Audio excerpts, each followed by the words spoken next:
నా పేరు Prashanti. Sky vision news కు స్వాగతం. ముందుగా హెడ్లైన్స్ చూద్దాం. కార్తీక మాసం 2వ సోమవారం కావడంతో శివనామ స్మరణతో మారుమోగిన మురమళ్ల శ్రీ వీరేశ్వర స్వామి వారి ఆలయం. వీరేశ్వర స్వామిని దర్శించుకున్న శాసనసభ్యులు దాట్ల సుబ్బరాజు. కేంద్రపాలిత ప్రాంతం యానంలో కార్తీక మాసం 2వ సోమవారం కావడంతో తెల్లవారుజాము నుంచి గౌతమి గోదావరిలో పుణ్యస్నానాలు ఆచరించి కుటుంబ సభ్యులతో కలిసి ప్రత్యేక పూజలు నిర్వహించిన భక్తులు.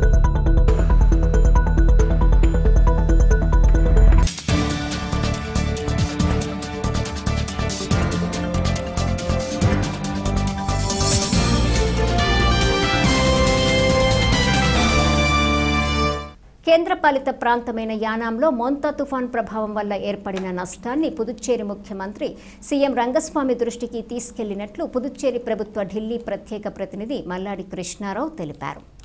అన్ని రంగాల్లో పనిచేస్తున్న కార్మికులను నా కుటుంబ సభ్యులుగా భావించి వారి సమస్యలు పరిష్కరించేందుకు కృషి చేస్తానని రాష్ట్ర కార్మిక శాఖ మంత్రి వాసంశెట్టి సుభాష్ పేర్కొన్నారు. జీఎస్టీ తగ్గింపుతో కూటమి ప్రభుత్వం నిర్మాణ రంగాన్ని, భవన నిర్మాణ కార్మికులకు మేలు చేసిందని అన్నారు. కేంద్ర రాష్ట్ర ప్రభుత్వాలు జీఎస్టీ తగ్గించి భవన నిర్మాణ వ్యయం తగ్గించాయన్నారు. సిమెంటుపై 10%, ఫ్లోరింగ్పై 7%, మార్బుల్స్, గ్రానైట్, ఇసుక, ఇటుకలపై 7% జీఎస్టీ తగ్గించిందని వివరించారు. తద్వారా ద్వితీయ శ్రేణి నగరాల్లో 1000 చదరపు అడుగుల ఫ్లాట్ నిర్మాణ వ్యయం 30 లక్షలు అయితే జీఎస్టీ తగ్గింపు కారణంగా నిర్మాణదారుడికి 1.5 లక్షల వరకు ఖర్చు తగ్గుతుందన్నారు. నిర్మాణ రంగ ఖర్చులు తగ్గించి నూతన నిర్మాణాలకు ప్రోత్సాహం కలిగించిన కూటమి ప్రభుత్వ నిర్ణయంతో వినియోగదారులకు తక్కువ ఖర్చుతో లాభం, భవిష్యత్తుకు మేలైన పెట్టుబడి పెట్టుకునే అవకాశం లభిస్తుందన్నారు. గత వైసీపీ ప్రభుత్వంలో ఇసుక బంగారమై కార్మికులకు 100 రోజులు కూడా పని దొరకలేదన్నారు. గత వైసీపీ డూప్లికేషన్ పేరుతో పథకాలు నిలిపివేసిందని విమర్శించారు. కార్మికుల పనిదినాలు పెంచేందుకు పైలట్ ప్రాజెక్టుగా లేబర్ అటాచ్ను ప్రవేశపెట్టనున్నట్లు తెలిపారు. 1214 జీవోతో నిలిచిపోయిన రిజిస్ట్రేషన్లను భవన నిర్మాణ కార్మికులు తిరిగి రిజిస్ట్రేషన్ చేయించుకోవాలని మంత్రి సూచించారు.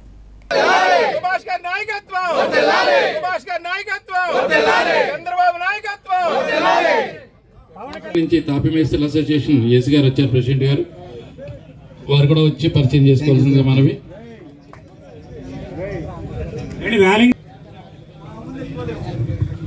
నా పేరు గుత్తు వెంకటేశ్వరరావు అండి, అమలాపురం నుంచి వచ్చాను. మీ అందరికీ పరిచయం చేయడం కానీ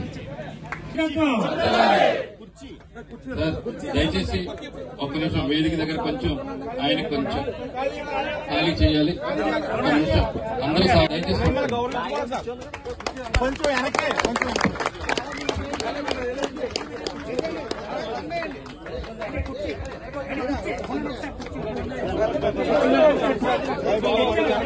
ముఖ్యంగా ఎప్పుడైతే 1214 జీవో వచ్చిందో రిజిస్ట్రేషన్లు అనేవి ఆగిపోయినాయి. కాబట్టి రిజిస్ట్రేషన్ తో పాటు ఇక్కడ చిన్న ఇన్ఫర్మేషన్, దయచేసి ఈశ్వరం పోర్టల్ ఎంతమందికి ఉందో చేతులు ఎత్తవలసిందిగా కోరుతా ఉన్నాను. ఈశ్వరం పోర్టల్ ఎంతమంది నమోదు చేస్తారు?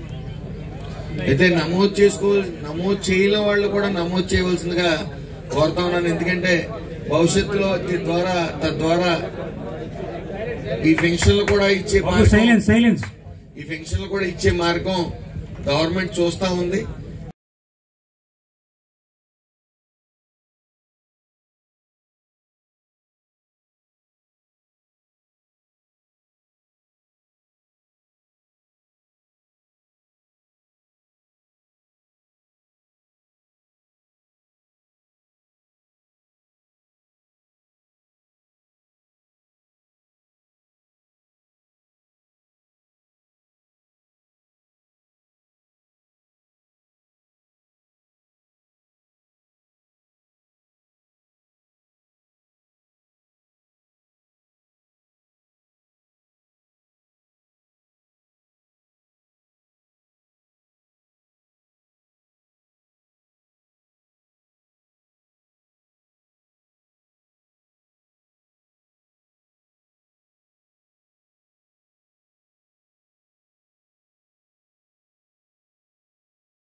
కార్తీక మాసం 2వ సోమవారం మురమళ్ల శ్రీ వీరేశ్వర స్వామి వారి ఆలయం శివనామ స్మరణతో మారుమ్రోగింది.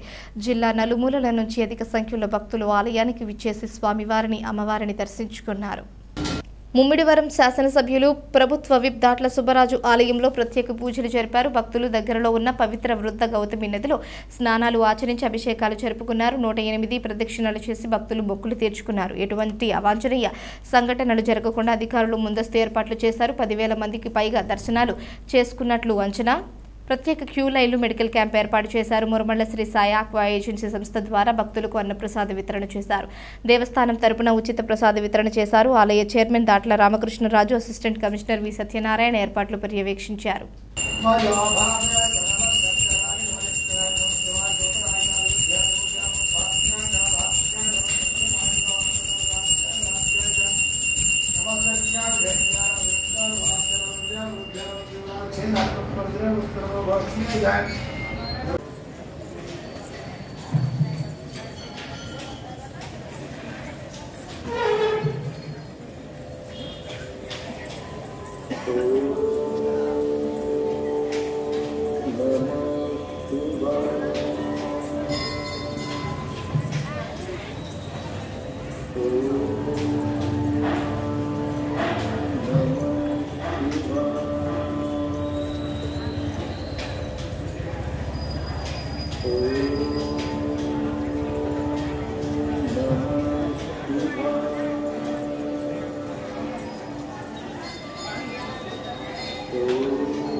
काशी विश्वनाथ नामधेयस्य धनंजय सुगोत्राः आदित्यवर्मा नामधेयस्य अनिता नामधेयस्य धनगोत्राः शिवाचार्य नामधेयस्य जनगोत्राः विजयदुर्गा नामधेयस्य धनंजय सुगोत्राः कृष्णराज नामधेयस्य धर्मपत्रस्य सुधा नामधेयस्य वदक्षतगोत्राः राजेश्वर नामधेयस्य धर्मपत्रस्य अमृता नामधेयस्य विजयवान वदक्षतगोत्राः वीरवेंकटेश्वर श्रीहरवर्मा नामधेयस्य सुभा नामधेयस्य धनंजय सुगोत्राः शिवनागा वर्मा नामधेयस्य लक्ष्मी कुमार नामधेयस्य वदक्षतगोत्राः कृष्णराज नामधेयस्य सावित्री नामधेयस्य वदक्षतगोत्राः श्रीनिवासराज नामधेयस्य उमादेवी नामधेयस्य अक्षतगोत्राः गोपालकृष्ण नामधेयस्य सावित्री नामधेयस्य रघुकुलगोत्राः पृथ्वीराज नामधेयस्य रघुकुलगोत्राः उमामणिकण्ठवैष्णवी नामधेयस्य रघुकुलगोत्राः पार्वती नामधेयस्य वदक्षतगोत्राः. కేంద్రపాలిత ప్రాంతం యానంలో కార్తీక మాసం 2వ సోమవారాన్ని భక్తి శ్రద్ధలతో నిర్వర్తించారు. తెల్లవారుజాము నుంచి గౌతమి గోదావరిలో పుణ్యస్నానాలు ఆచరించి గట్టున కుటుంబ సభ్యులతో కలిసి ప్రత్యేక పూజల అనంతరం అరటి దొప్పలలో వెలిగించిన దీపాలను గోదావరిలోకి వదిలారు. బ్రాహ్మణులకు తర్పణలు సమర్పించారు. స్థానిక శివాలయంలో ధ్వజస్తంభం వద్ద మహిళలు దీపాలు వెలిగించారు. మహాశివుడికి అభిషేకం అనంతరం స్వామిని దర్శించుకునేందుకు భక్తులు పోటీపడ్డారు.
యానిమేషన్ వస్తుంది కదండి.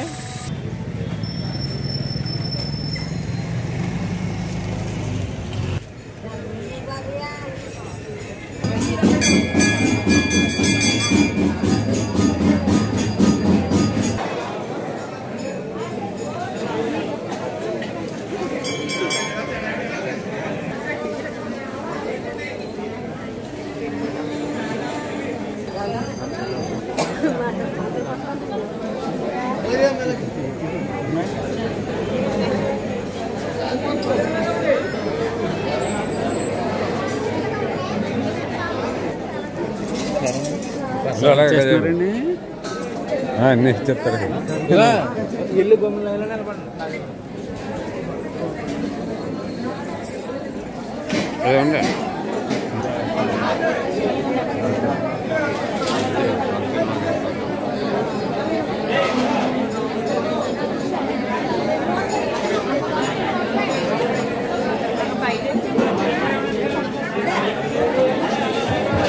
నిలబడి నమస్కారం చేస్తూ చెప్పండమ్మా. దేవదేవ మహాదేవ నీలగ్రీవ సదాశివ భావనాతీత భూతేశ రాజరాజేశ్వరి రాజరాజేశ్వర నమోస్తుతే అపరాధ సహస్రాణి క్రియంతే అహర్నిశం మయా దాసోహం ఇతిమాం మత్వా క్షమస్వ పరమేశ్వర పరమేశ్వరి రాజరాజేశ్వరి రాజరాజేశ్వర స్వామినే నమః. ప్రార్థన పూర్వక నమస్కారం సమర్పయామి. మహాదేవ ఎదురుగలండి, అందరికీ దర్శనం అవుతుంది. పుదుచ్చేరి ఎన్నికల శాఖ ఆదేశాల మేరకు మంగళవారం నుంచి యానాం నియోజకవర్గంలో యానాం ఎన్నికల శాఖ ఆధ్వర్యంలో ఓటర్ల సమగ్ర రివిజన్ కార్యక్రమం జరగనుంది. నియోజకవర్గంలోని ప్రతి బూత్కి సంబంధించి బూత్ లెవెల్ అధికారులు ఇంటింటికి వచ్చి ఫారాలను ఇవ్వడం జరుగుతుందని, వాటి వివరాలను ఓటర్లు తెలియజేయాలన్నారు. పుదుచ్చేరి ఎన్నికల శాఖ ఆదేశాల మేరకు మంగళవారం నుంచి యానాం నియోజకవర్గంలో యానాం ఎన్నికల శాఖ ఆధ్వర్యంలో ఓటర్ల సమగ్ర రివిజన్ కార్యక్రమం జరగనుంది. నియోజకవర్గంలోని ప్రతి బూత్కి సంబంధించి బూత్ లెవెల్ అధికారులు ఇంటింటికి వచ్చి ఫారాలను ఇవ్వడం జరుగుతుందని, వాటి వివరాలను ఓటర్లు తెలియజేయాలన్నారు. ఇందుకు సంబంధించి జరిగే ప్రక్రియకు ఓటర్లు ప్రజలు అందరూ సహకరించాలని యానాం ఓటర్ల నమోదు అధికారి అంకిత్ కుమార్ ఐఏఎస్ తెలిపారు. వీటికి సంబంధించిన వివరాలను మీడియాకు వివరించారు. కార్యక్రమంలో డిప్యూటీ తహసీల్దార్లు జ్యోతి వెంకటేశ్వరరావు, జువ్వల బాలాశ్రీలు పాల్గొన్నారు. Continue till 4th of December. So enumeration period means BLOs will come to your house. They will distribute the enumeration forms, and after filling the enumeration forms by the electors, BLOs will come to collect back. So the filled enumeration forms after collecting, that will form the basis of draft roll. After the making of draft roll, there will be claims and objections period, and the people who are not able to return the draft roll back, notices will be issued and hearings will be done. So for that a notices period is also there. It will continue till January. So it is actually 31st January 2026 in which the notice phase is there. Then final publication of electoral roll will be on 7th February. So immediately for the electors, our message is that BLOs will be visiting house to every household and distribute the enumeration forms. So each elector will get 2 copies of pre-filled enumeration form. So in case elector is not present at home, the BLOs will make further 2 visits for collection of enumeration forms back. If at the time of distribution elector is not there, and BLOs will slip it under the door. So what electors need to do, currently there are 40,000 voters till date, around 40,000 voters. So for them distribution will be done within 2 to 3 days, and rest of the month, entire November until 4th December, collection period will be there. So electors need to paste a recent passport size photograph on the enumeration form which they receive, and then they need to fill both the copies. Then the basic details which they need to fill is mainly date of birth, mobile number, Aadhaar is optional, then father's, mother's or spouse name and EPIC number if available. Then no supporting documents needs to be submitted right now at current stage. Verification will be asked later if BLO cannot match the name with previous SIR records. So basically our intention is the current SIR which is being done in 2026, all the voters, they have to be matched to previous SIR conducted in 2002. So either for this they can go to the website of ceopuducherry.py.gov.in. In this they will get the they will have to match their role, their name or their parents or grandparents name in the previous 2002 SIR roll. So once they map this one, that details need to be filled in the enumeration form in duplicate. One copy they will keep with themselves, another copy will be given back to the BLOs, which when they will come back to collect. If you are finding any difficulty in this, you can call the helpline number, and BLO you can go through book a call also. Then BLOs will be there to help you in filling up the forms. There will be volunteers who, for the people who are not able to fill or who are not much educated. Then if the door is locked, if people are not available, then booth level agents will also be there to coordinate with BLOs and support. So in case some family members are staying in the house but some are staying outside the house, so they are not available, their family members can also fill the enumeration form on their behalf. Then how the booth level officers will help? Booth level officers will make at least 3 visits. They will distribute and guide the electors in filling the pre-filled enumeration forms and Form 6 also. Form 6 are for new voters who are turning 18 by January 1, 2026. So that is a Form 6. They will also be distributed and filled. Then collected forms and BLOs will also give an acknowledgement receipt after collection of forms back. Then verify the entries using the BLO app and linkage. So the linkage with previous roll, 2002 roll, that needs to be verified. That will be done by BLO, and once he does the verification, it will be updated in BLO app also.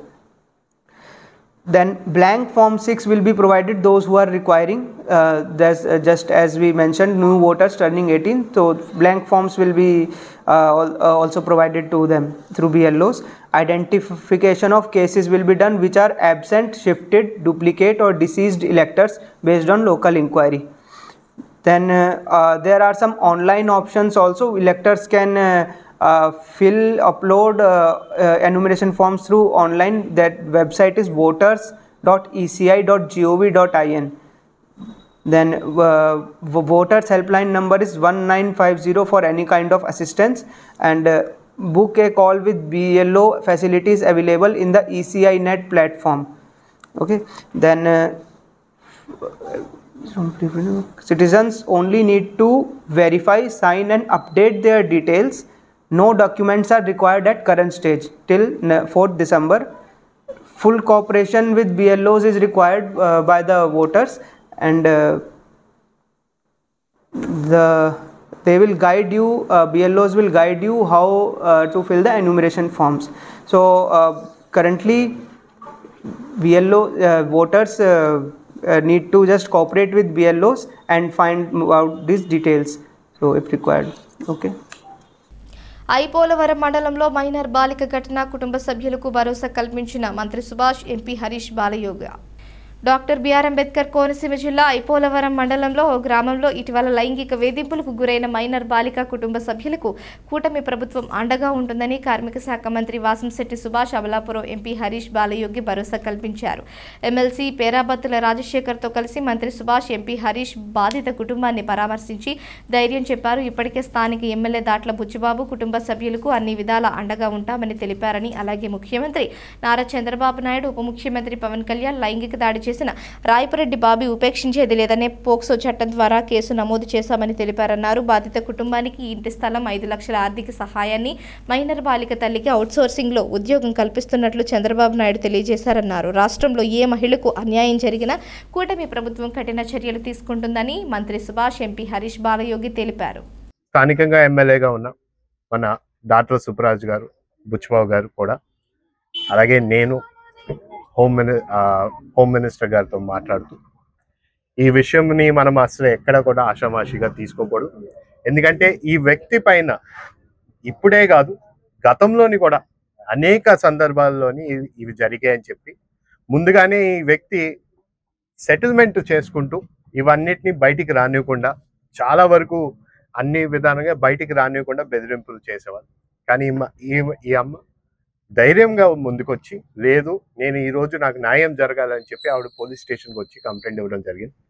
ఇవన్నీ విషయాలు తెలిసిన వెంటనే DSP గారు, home minister గారు, అనిత గారు కూడా స్వయం నేరుగా ఎస్పీ గారితో అందరితో మాట్లాడి ఎట్టి పరిస్థితుల్లోని ఈ వ్యక్తిని ఇమ్మీడియట్గా అదుపులోకి తీసుకోమంటే ఆయన అదుపులోకి తీసుకుని ఆయన మీద ఈ రోజు ఆల్రెడీ రిమాండ్కి కూడా పంపించడం జరిగింది.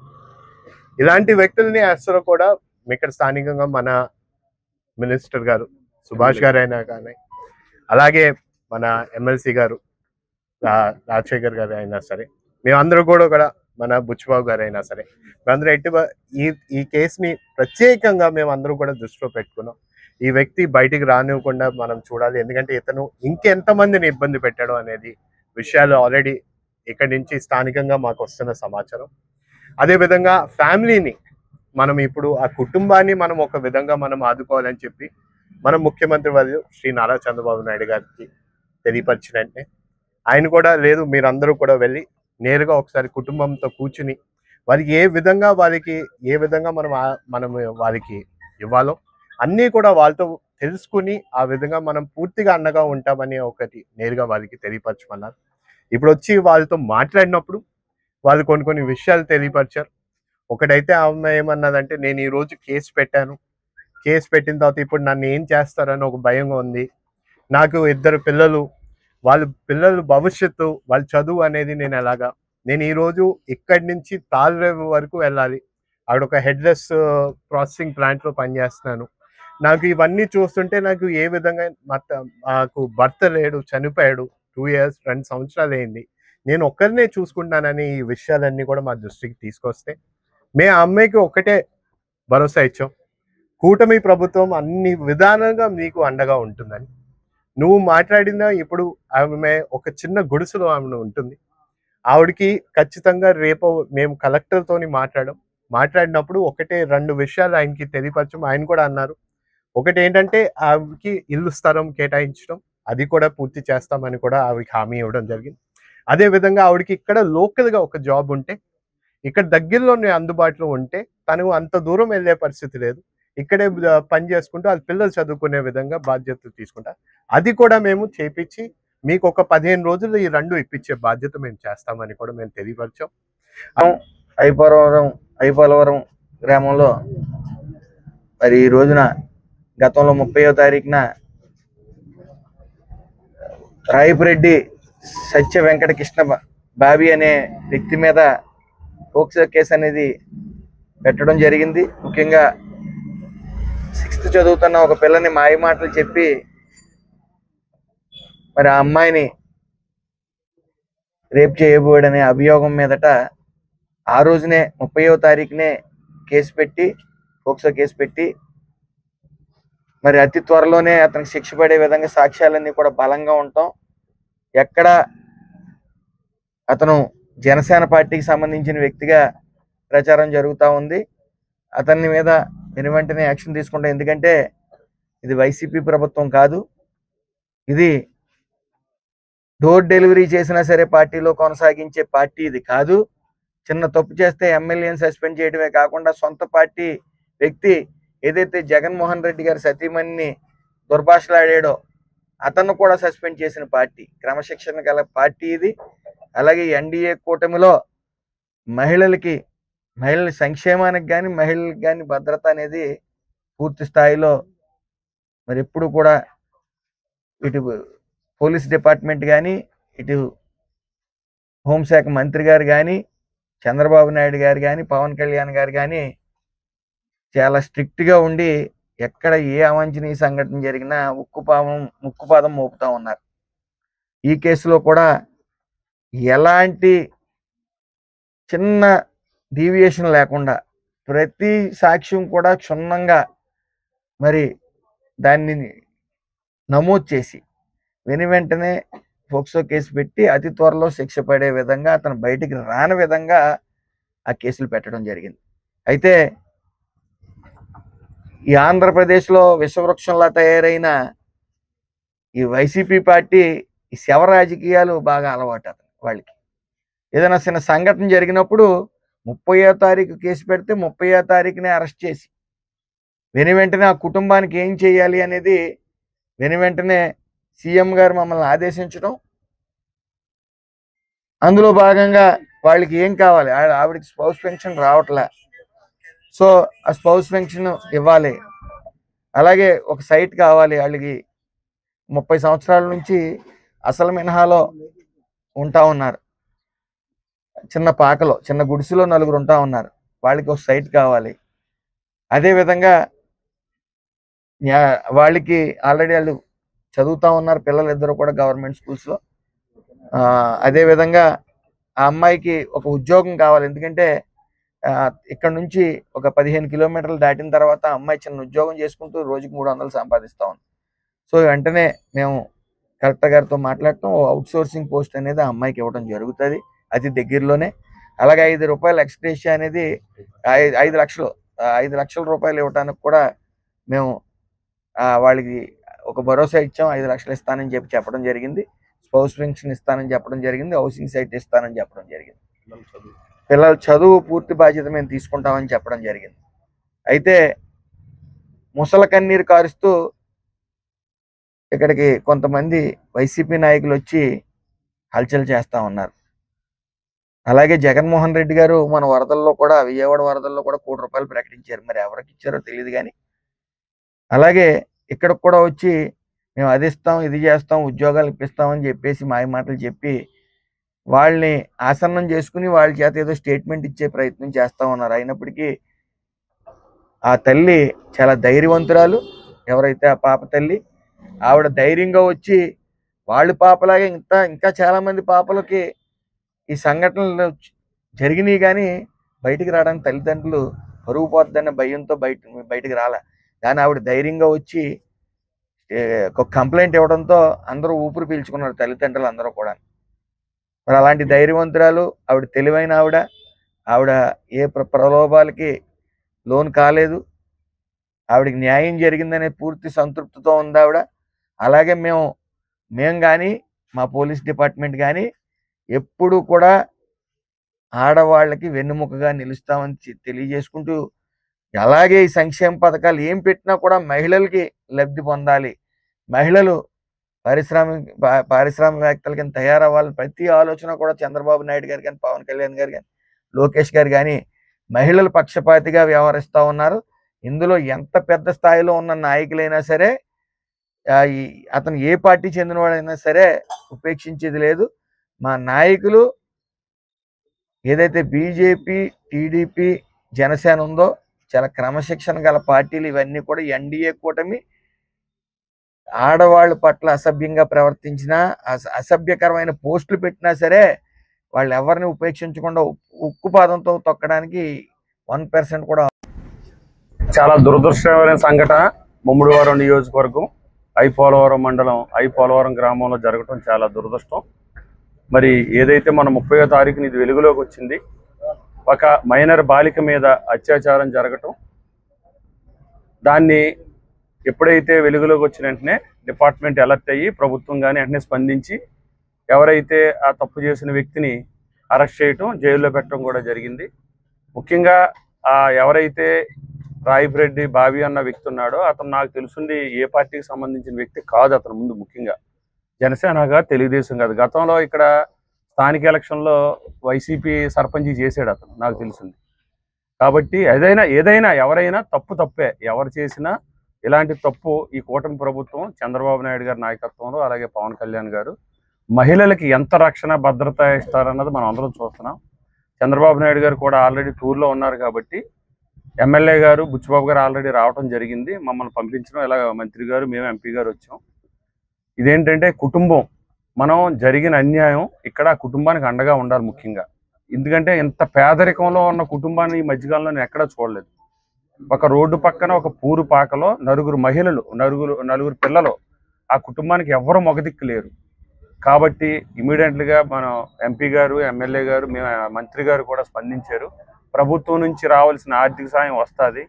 అదేవిధంగా గ్రామస్తులందరికీ కూడా నా విన్నపం, మీతో పాటు మేము ఉంటాం. వాళ్ళకి వెంటనే ప్రభుత్వం నుంచి రావాల్సిందే కాకుండా వాళ్ళకి వెంటనే ఒక రక్షణ ఇల్లు కట్టించాలి మనందరం. ముఖ్యంగా వాళ్ళందరికీ కూడా ప్రభుత్వం స్థలం ఇస్తుంది. బుచ్చిబాబు గారు ఎమ్మెల్యే గారు వెంటనే స్థలం ఇప్పిస్తామన్నారు. ఉద్యోగం ఏమో మంత్రి గారు ఎంపీ గారు ఏర్పాటు చేస్తున్నారు. పెన్షన్ వస్తుంది, ఆర్థిక సాయం వస్తుంది. పిల్లల్ని ఎంపీ గారు ముఖ్యంగా చదువు అంతా బాధ్యత ప్రభుత్వం కానీ మేమందరం కూడా తీసుకుంటాం.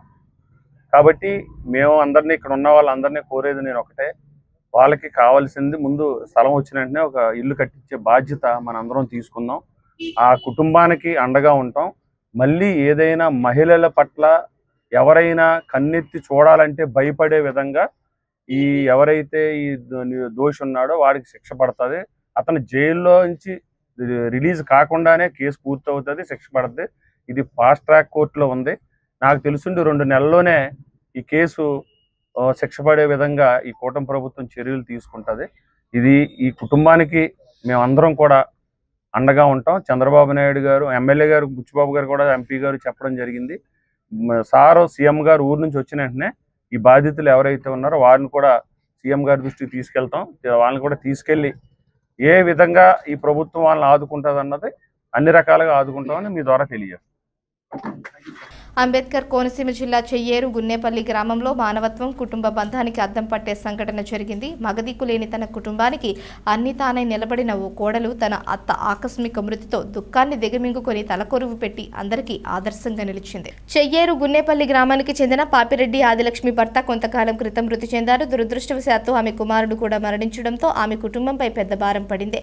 చిన్నపిల్లలు ఉన్న కుటుంబాన్ని ఆదిలక్ష్మి కోడలు శ్రీదేవి ధైర్యంగా నెట్టుకొస్తోంది. శ్రీదేవి అత్త ఆదిలక్ష్మి దివ్యాంగురాలు కావడం, తన బిడ్డలు చిన్నవారు కావడం వల్ల ఆమె గుండెలలో బడబాగ్నిని దాచుకొని వారికి ఏ లోటు రాకుండా ఆలన పాలన చూసుకుంటోంది. ఆదివారం మధ్యాహ్నం అకస్మాత్తుగా అత్త ఆదిలక్ష్మి మరణించడంతో ఆ కుటుంబంపై పిడుగుపడినట్లయింది. ఈ క్లిష్ట సమయంలో శ్రీదేవి ధైర్యం కోల్పోలేదు. మగదిక్కులేని ఆ కుటుంబంలో ఆమె తన అత్తకు చేయాల్సిన అన్ని అంతిమ క్రియలను నిర్వహించింది. కోడలు శ్రీదేవి తన అత్త పాడెను మోసి సాంప్రదాయాలకు విరుద్ధంగా ఏమాత్రం వెనుకాడకుండా అత్త చితికి నిప్పిపెట్టి తలకొరివిని అందించింది. ఈ సంఘటన స్థానికుల హృదయాలను కదిలించింది. కన్న కొడుకులే తల్లిదండ్రులను సరిగ్గా పట్టించుకొని ప్రస్తుత సమాజంలో కోడలు శ్రీదేవి చూపిన చొరవను గ్రామస్తులు ప్రశంసించారు. ఆపదలో ఉన్న తన కుటుంబానికి అండగా నిలవడమే కాకుండా అత్త చితికి పేర్చడంలో ఆమె చూపిన ధైర్యం, ప్రేమానురాగాలు నిజంగా ఆదర్శప్రాయమని స్థానికులు కొనియాడారు. ఆమె వెంట శ్మశాన వాటిక వద్దకు వెళ్లి ఆమెకు సహాయంగా పలువురు నిలిచారు. వారిలో గాలిదేవర బుల్లి, గోలకోటి భాస్కర రామమూర్తి, గాలిదేవర రాము, గాలిదేవర రాజు, గాలిదేవర రామజోగి, గాలిదేవర వెంకన్నబాబు, కామిశెట్టి యముడు, గాలిదేవర వెంకన్నబాబు, అధికారపు జానకి, గాలిదేవర పతి, గాలిదేవర చంటి, గేదెలంక వాసవ్యులు, వారి బంధుమిత్రులు ఆమెకు అండగా నిలిచారు.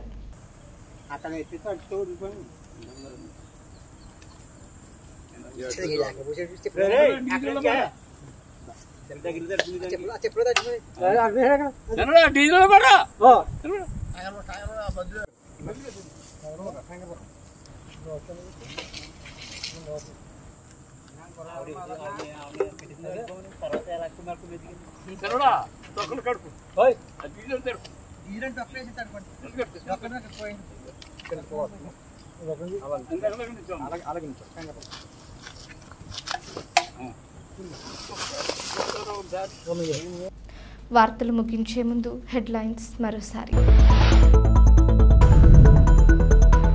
కార్తీక మాసం 2వ సోమవారం కావడంతో శివనామ స్మరణతో మారుమోగిన మురమళ్ళ శ్రీ వీరేశ్వర స్వామి వారి ఆలయం. వీరేశ్వర స్వామిని దర్శించుకున్న శాసనసభ్యులు దాట్ల సుబ్బరాజు.